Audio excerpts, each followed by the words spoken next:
Salut à toutes et à tous et bienvenue sur David Collectionne pour une collection complètement improbable et inattendue que j'ai trouvée il y a quelques jours chez mon marchand de journaux, la collection de figurines Johnny Hallyday.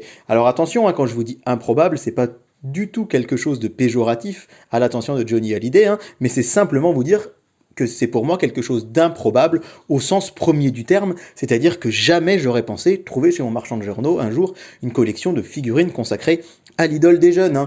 En général, on a des collections de figurines de personnages de bande dessinée, de dessins animés, de films, mais alors là, voir une collection consacrée à une personne qui a vraiment existé et en plus une collection qui lui serait totalement consacrée avec de nouvelles figurines à chaque numéro, je vous avoue que c'est quelque chose à laquelle je m'attendais pas du tout. Alors évidemment, s'il y a bien une star française, bien que d'origine belge, qui le mérite, c'est sans doute bien Johnny Hallyday, puisque celui qu'on appelle l'idole des jeunes est et restera sans doute l'une des plus grandes stars françaises de tous les temps. Alors, qu'on aime ou qu'on n'aime pas Johnny Hallyday, on peut pas lui nier ça, c'est que c'est un interprète hors norme, il avait une voix absolument incroyable, et moi je me considère pas du tout comme un fan de Johnny Hallyday, mais néanmoins j'apprécie ses chansons, c'est toujours un plaisir d'écouter un peu de Johnny, j'en écouterai pas en boucle, mais en écouter régulièrement comme ça, franchement c'est très agréable. En tant que bénévole dans un cinéma, j'ai pu assister à une retransmission récemment d'un de ses anciens concerts sur grand écran, et c'est vrai que ça a de la gueule. Les plus grands compositeurs ont composé des chansons pour lui, que ce soit Michel Berger, Pascal Obispo, Zazie, Jean-Jacques Goldman. Enfin voilà, ce sont des noms qui résonnent forcément.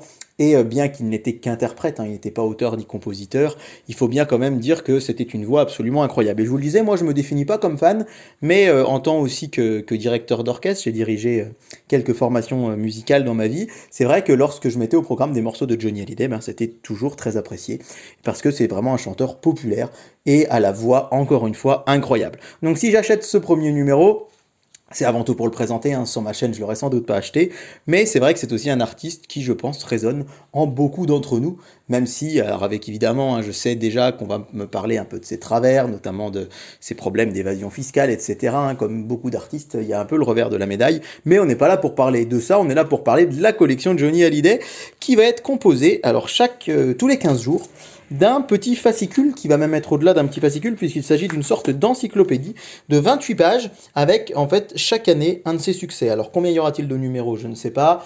Ce qu'on sait, c'est que Johnny Hallyday, il est né en 1943, il est né le 15 juin. Comment je le sais? Parce que moi je suis né le 14, pas en 1943. Je vous rassure, je suis bien plus jeune, enfin, quoi qu'il n'y ait rien d'inquiétant dans le fait d'être né en 43, mais c'est vrai que tous les ans pour mon anniversaire, le lendemain, alors souvent on parlait de l'anniversaire de Johnny, en plus il allait souvent le faire au Parc des Princes, après au Stade de France, au Zénith, etc. Et donc, on va revenir à chaque fois sur des années de sa carrière, donc là en l'occurrence 1974, entre succès et solitude. Si je dis pas de bêtises, la carrière de Johnny, elle a débuté véritablement en 1960, au début des années yéyé. D'ailleurs, je suis assez friand de sa période années 60, même si c'était beaucoup de musique qui était, comme tous les artistes de l'époque, Claude François, Richard Anthony, France Gall, etc. Très souvent, c'était des chansons qui étaient piquées, c'est un bien grand mot, mais adapté, on va dire, en français, récupéré à l'étranger. Et c'était le cas de Johnny, dont le pénitencier, c'est par exemple House of the Rising Sun, etc., etc. Mais moi, j'aime bien sa période années 60, et là, on s'arrête vraiment sur l'année 74. Alors, pas seulement que dans la vie de Johnny, puisqu'on peut voir aussi qu'on a 74 en France, avec le changement politique, l'arrivée de Valéry Giscard d'Estaing, après le décès un petit peu inattendu de Pompidou. Et donc on a comme ça, tout au long de 28 pages, qui donc n'est pas très très long, on va pas se mentir, on a un retour sur la carrière de Johnny Hallyday. Alors effectivement, 28 pages c'est pas énorme, néanmoins 28 pages pour une année, c'est peut-être déjà pas mal. On va se pencher un petit peu sur les bonus qu'il y a dans la collection, et vous dire quand même que c'est une collection qui vient alors de Alteis Collection, que je ne connaissais absolument pas. Alteis Connexion, je suis allé voir sur leur site, visiblement. J'ai l'impression que c'est une des premières productions, une de leurs premières productions, fabrication, ces figurines de Johnny Hallyday. J'ai vu qu'il y avait une maquette qui allait bientôt sortir chez les marchands de journaux, qui sera une maquette de l'ISS, la Station Spatiale Internationale, et qu'il devrait également y avoir une collection de figurines qui s'appelle Les Guerriers du Monde, où on voit des soldats de diverses nationalités. Alors je vous avoue que je ne connaissais pas du tout Alteis. Ça a été l'occasion pour moi de les découvrir.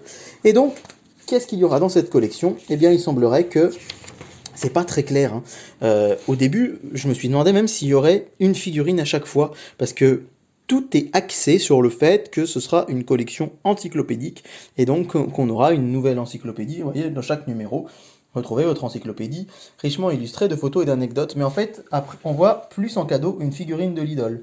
Donc j'imagine qu'à chaque fois, on aura une figurine différente avec chaque numéro, hein, puisqu'on voit que le numéro 2, par exemple, ce sera 1981.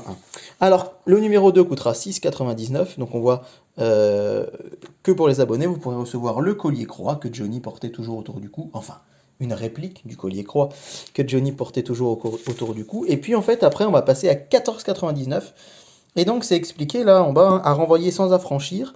On vous dit que ce sera donc 6,99 par numéro, puis avec 0,99 à chaque fois en plus de frais de port, hein, on le répète, ce qui fait que si vous vous abonnez, le numéro 2 vous coûtera 7,98.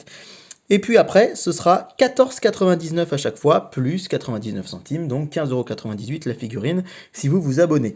En cadeau, il y a le collet croix de Johnny, il y aura un bandana, un set de pins aussi, hein, qui représente la route 66, on connaît l'attachement de Johnny Hallyday pour les États-Unis. Et quatrième envoi, c'est vrai que ça c'est cool, hein, une enceinte Bluetooth, alors j'ai aucune idée de ce que va donner sa puissance, et j'imagine que c'est pas du très très haut de gamme, puisque c'est un cadeau, mais quand même c'est sympa.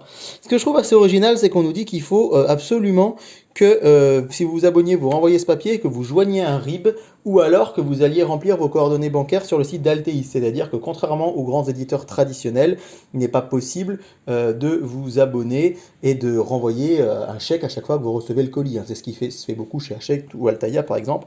Là, c'est obligatoire d'opter pour le prélèvement automatique. Donc il n'y a pas de bonus du coup d'achat pour le prélèvement automatique. Et donc voilà, on envoie le paiement est sécurisé, service client par email, retour facile, etc., etc. On va regarder un petit peu la figurine de plus près, même si encore une fois je ne suis pas un pro de Johnny, mais quand même, hein, on sait tous plus ou moins à quoi il ressemblait. Donc c'est une figurine en résine, ma foi, plutôt fidèle à la personne qui était Johnny. Bon alors, on pourra jauger de la qualité, c'est vrai que les traits du visage sont pas parfaits, mais on reconnaît quand même Johnny. Il faut rappeler quand même que ce sont des collections en résine. Ça me fait penser à la collection Marvel Eagle Moss que j'avais il y a quelques années, qui était une collection donc, de figurines Marvel, qui existe toujours d'ailleurs, hein. J'avais dû acheter une quarantaine de numéros, si je dis pas de bêtises, enfin au moins une trentaine. Et c'est vrai que souvent on reprochait au visage de pas être forcément très très fidèle, ce que je peux comprendre, même si bah, voilà, ça reste des figurines à un prix relativement moyen. Ça peut sembler cher, 14,99 € la figurine, mais si vous allez chez des marchands de figurines, en général les figurines résine sont un peu plus chères, mais sans doute aussi de meilleure qualité. Là, on va dire que le rapport qualité-prix est plutôt correct.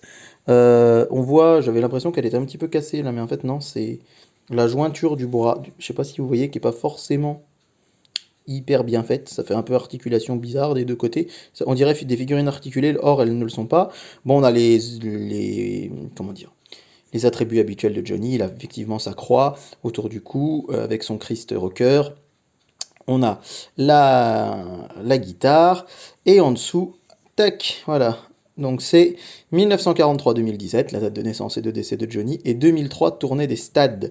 Bon, bah c'est vrai que du coup, c'est un peu bizarre, parce qu'on nous met une figurine de 74, bon en l'occurrence, en 74, on voit qu'il avait plutôt cette tête-là, mais ça aurait pu quand même être une figurine de 74, donc non. Voilà, que vous dire de plus sur cette collection? C'est difficile de vous dire si ça vaut le coup ou pas, parce que je pense qu'il faut être fan de Johnny pour en avoir envie, sinon, ou alors d'être comme moi curieux et d'acheter le numéro 1. Mais je pense que si vous êtes fan, bah écoutez, ça peut être une manière intéressante d'avoir une collection de figurines sur l'idole des jeunes, puisque c'est quand même relativement rare des figurines de Johnny Hallyday. La partie encyclopédique est sympathique, mais si vous n'achetez que pour ça, ça peut me paraître un peu juste. Je pense qu'il y a de très beaux ouvrages sur Johnny Hallyday, et même au-delà, sur les chanteurs des années 60, 80, 60, 70, 80, 90, que sais-je, qui sont quand même beaucoup plus fournis et pour beaucoup moins cher. Donc voilà. C'est une figurine, quand je l'ai vue chez mon marchand de journaux, je me suis dit, est-ce que je l'achète, est-ce que je la présente ou pas? Et j'ai eu des petits messages sur les réseaux sociaux en me disant, est-ce que tu vas présenter, il y a une collection de Johnny, c'est quand même fou. Et je me suis dit que voilà, bon, ce sera une figurine que je mettrai peut-être pas forcément au milieu de mes figurines Disney sur l'étagère, mais je trouvais ça assez rigolo. Et encore une fois, quand je dis improbable, c'est vraiment vraiment pas péjoratif, c'est pour dire que vraiment je m'attendais pas à ce qu'un jour on propose des figurines de Johnny Hallyday. Comme quoi, tout arrive. J'espère que cette petite vidéo vous aura plu, on se retrouve très vite pour de nouveaux unboxings. N'hésitez pas à liker, partager ma chaîne hein, ou commenter cette vidéo pour me soutenir, c'est vraiment très important. D'ici là, je vous souhaite à tous une très très belle journée et puis à très vite pour de nouvelles vidéos unboxing et découvertes.